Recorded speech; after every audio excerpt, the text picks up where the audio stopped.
Проучването е фокусирано върху рекламното присъствие на мебелни компании в България, с основна цел да се анализират използваните рекламни канали и тяхната ефективност. Целта е да се оцени въздействието на различни рекламни стратегии върху поведението на потребителите и да се определят най-ефективните канали и формати, които не само привличат внимание, но и стимулират намерението за покупка. Изследването ще предостави ценни данни за оптимизацията на рекламните усилия на мебелните компании. Проучването обхваща 4 основни задачи. Първата е анализ на рекламните канали, които използват мебелните компании в България, като телевизия, социални медии и онлайн платформи. Следващата задача е изследване на предпочитанията на потребителите за различните рекламни формати, като визуално, текстово и видеосъдържание. В рамките на проучването ще оценим и ефективността на рекламите по отношение на разпознаваемостта на марката, като целта е да се установи кои рекламни стратегии водят до най-голямо въздействие върху потребителите. Накрая, ще изследваме как различните рекламни формати влияят върху намерението на потребителите да направят покупка.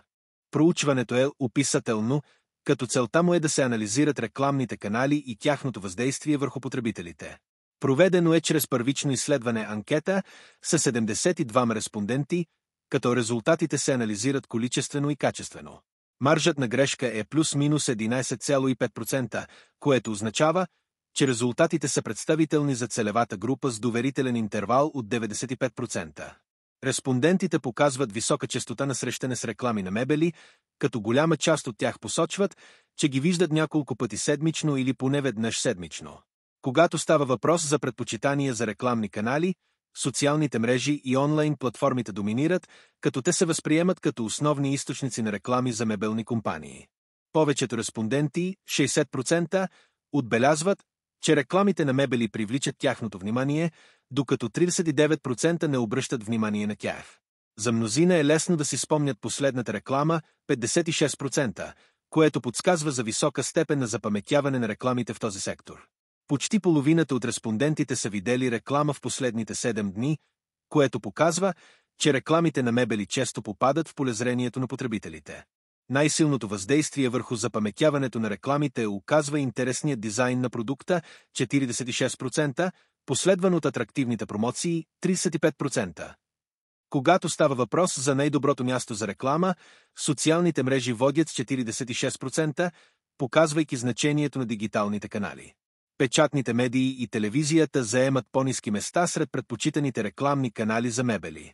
Най-предпочитаното съдържание в рекламите е снимката на продукта, 40%, следвано от забавните видеа, 31%.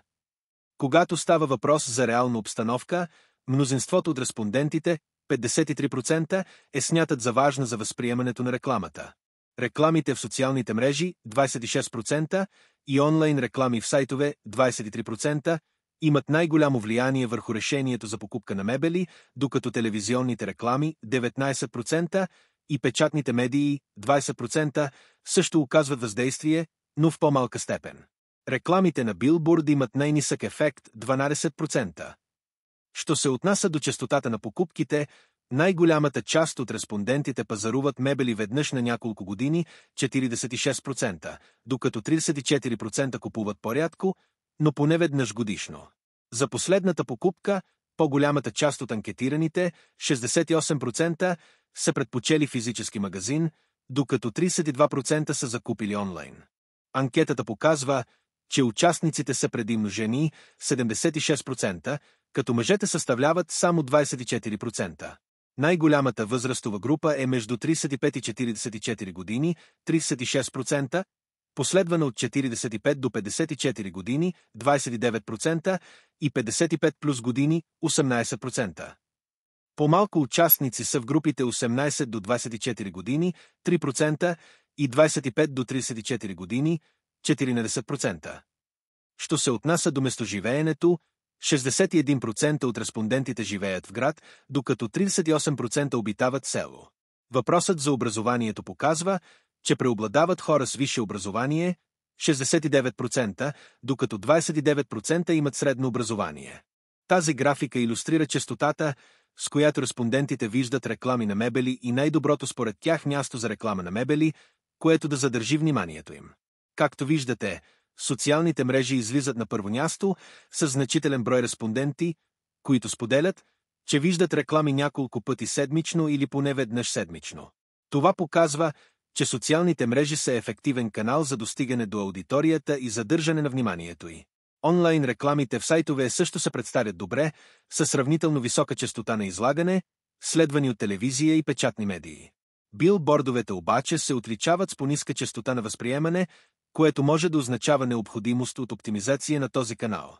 Заключението от този анализ е ясно. Ако искаме да увеличим въздействието на нашите реклами, трябва да се фокусираме върху социалните мрежи и онлайн платформите, като същевременно разгледаме възможностите за подобряване на видимостта в традиционните канали, като билбордовете.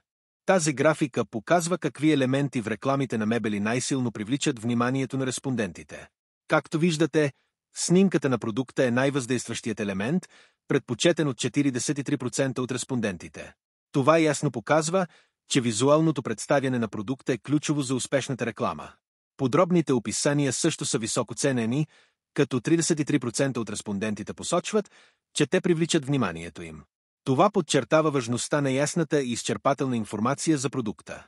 Забавното видео е предпочитано от 24% от респондентите, което показва, че хуморът и емоционалният елемент също могат да бъдат ефективни. Заключението е, че рекламите ни трябва да поставят акцент върху визуалното качество и информативността, като същевременно използват забавни и емоционални елементи там, където е подходящо. Тази графика показва предпочитаните типове съдържание в различни рекламни канали, онлайн реклами в сайтове и социални мрежи. Снимката на продукта се откроява като най-предпочитаното съдържание, съставлявайки 41% от всички отговори. От тях 37% са за онлайн реклами в сайтове, докато 63% са за социалните мрежи, което подчертава силата на визуалното съдържание. Забавните видеа също са значими, с 28% от всички предпочитания. Интересното е, че 92% от тях са насочени към социалните мрежи, което ги прави идеалния канал за този вид съдържание. Подробните описания заемат 26% от отговорите, като са почти равномерно разпределени между двата канала, 42% в сайтове и 58% в социалните мрежи. От общите 45 отговора, 72% са насочени към социалните мрежи, което ясно ги утвърждава като основен канал за привличане на вниманието. Тези данни подчертават нуждата от акцент върху визуалното и емоционалното съдържание в социалните мрежи, допълнено от информативно съдържание в онлайн сайтовете. Тази графика илюстрира честотата на покупките на мебели, разделена между онлайн магазини и физически магазини. От общо 69 респонденти, 70% предпочитат физическите магазини за своите покупки, докато останалите 30% използват онлайн магазини. Когато разглеждаме честотата, веднъж на няколко години е най-разпространената категория, с 46% от всички респонденти. В нея 84% избират физическите магазини, а само 16% предпочитат онлайн пазаруването. Не повече от веднъж в годината заема 33% от общите отговори, като от тях 57% избират физическите магазини, а 43% онлайн. По няколко пъти в годината е най-ядко срещаната честота, с само 20% от общите отговори, но тук разликата е по-малка – 57% за физически магазини срещу 43% за онлайн. Тези резултати показват, че макар физическите магазини да са предпочитани за редки и планирани покупки, онлайн платформите стават конкурентоспособни, особено при по-чести покупки. Това подчертава необходимостта от поддържане на качествено присъствие и в двата канала. Следващата графика показва какво привлича вниманието на респондентите при реклами за мебели, като данните са разделени по пол. От общо 72 респонденти, 76% са жени, а 24% са мъже, което може да повлияе на разпределението на предпочитанията. Подчертаване на качеството е най-важният критерий за респондентите, с 56% от всички отговори. От тях 80% са жени, а 20% са мъже. Решенията за пространства заемат 22% от общите отговори, като 81% от предпочитанията идват от жени, а 19% от мъже. Информацията за промоции е важна за 18% от респондентите, като тук разпределението е по-балансирано, 54% жени и 46% мъже. Екологичността е най-малко значима, с едва 4% от всички отговори, всички от които са дадени от жени. Тези данни ясно показват, че рекламите трябва да акцентират върху качеството и решенията за пространства, особено когато са насочени към жени. Същевременно, информацията за промоции остава важен елемент за по-широка аудитория, включваща и мъже. Въз основа на анализа на събраните данни можем да изведем няколко ключови препоръки. Проучването показва, че социалните мрежи и онлайн реклами в сайтове са сред най-ефективните канали за достигане до целевата аудитория. Възможността за таргетиране на конкретни демографски групи и персонализиране на рекламите прави тези канали изключително ефективни за привличане на внимание и стимулиране на покупка. Резултатите показват, че рекламите, които включват продукти в реални обстановки, имат висока предпочитаност сред потребителите. Над половината от респондентите намират този формат за по-ангажиращ. Комбинирането на реални сцени, забавни видеа и подробни описания създава по-силна емоционална връзка с аудиторията. Освен това, визуалният елемент играе ключова роля за ефективността на рекламите.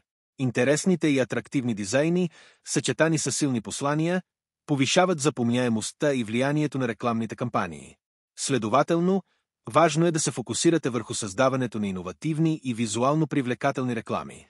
Резултатите от проучването показват също, че жените и мъжете имат различни предпочитания към рекламните послания.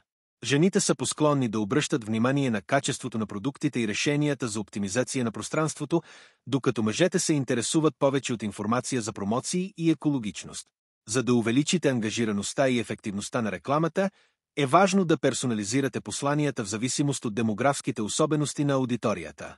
Това ще ви помогне да насочите рекламните усилия по-целево и да постигнете по-добри резултати. Проучването показва, че рекламите на мебелни компании имат висока честота на срещане, поне веднъж седмично, което осигурява редовно взаимодействие с аудиторията. Повечето потребители, 60%, реагират положително на рекламите, което демонстрира ефективността на текущите рекламни стратегии.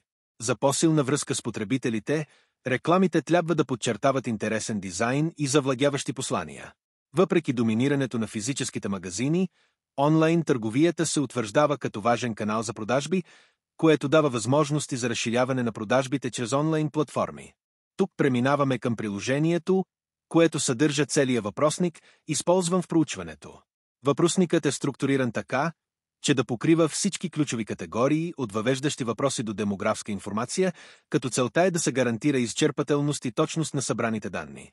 Той е приложен изцяло за пълнота и прозрачност на нашия анализ. Благодаря за вниманието.